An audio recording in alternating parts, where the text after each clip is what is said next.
Bonjour Youssef Israk Bonjour Abner, David, ça va? grâce à Dieu. Baruch Hashem. Alors on continue Oui, à partager pour les enfants de Noé le chapitre 8 le toujours. chapitre 8, on va étudier les règles 6 et 7, Très bien.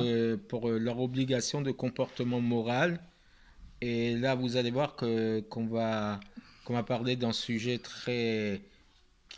qui parle à tout le monde. D'accord. Puisqu'il dit que chaque personne, naturellement, elle est très influencée par son entourage et Ouais. par ses amis, Bien par sûr. les personnes qui l'entourent. Pourquoi? Parce que naturellement, c'est d'être attiré par ce que ses amis font et à adopter leur comportement. Oui, vouloir leur ressembler quoi. Voilà. Et donc, c'est pour ça qu'il doit s'efforcer de se lier à des bonnes personnes Hmm. pour apprendre de leur action et s'éloigner de mauvaises personnes. Et il dit entre crochets, et particulièrement qu'il doit faire attention qui ses enfants et sa famille Fréquente. fréquentent. Ah oui, Dis-moi qui tu fréquentes et je te dirai qui tu es. extraordinaire. Et donc pour ne pas adopter leur mauvais comportement. Et c'est ce que le roi Salomon toujours dit. Olech et rachamim yerkam, celui qui suit les sages va lui-même devenir sage. Ah oui. Veroe kesilim yaroa.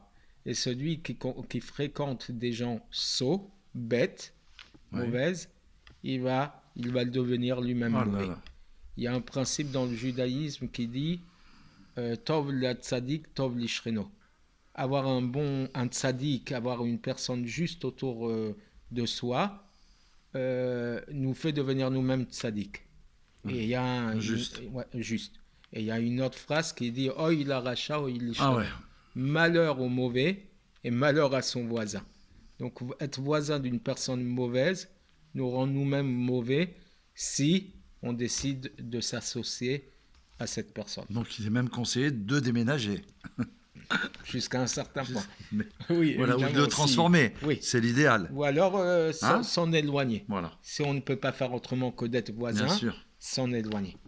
Et ainsi, dans la règle numéro 7, il nous dit, il est aussi, et de même, il est une obligation de chacun, pour chacun, d'essayer d'influencer Ah, voilà. sur son entourage, d'avoir un comportement positif, des paroles et des comportements positifs, et les aider pour rajouter, pour multiplier l'amour de son prochain, d'accord? Et donc réparer la société et lui faire adopter des bons comportements. Et celui qui peut s'éloigner et qui peut éloigner, pardon, des personnes qui lui sont proches de choses négatives, il a l'obligation de le faire. S'il a la capacité Oui. d'éloigner les autres d'un mauvais comportement, c'est dans son obligation de le faire. Pour aider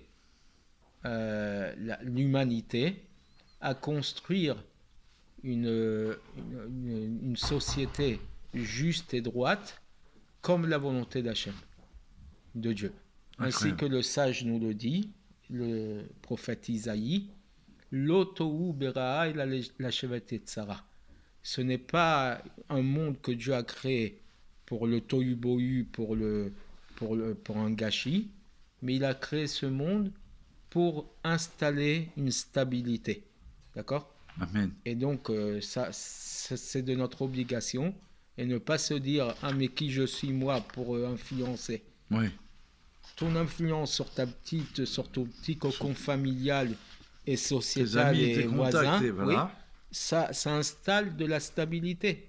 Et donc, ça commence par toi et le reste suivra. Oui, parce qu'eux aussi vont faire pareil. Bien Donc sûr, après. ça Donc va, du coup, ça va élargir. on peut toucher le monde entier L'effet en boule un de instant. neige. Des bonnes Amen. nouvelles. Alors des bonnes nouvelles à vous. Et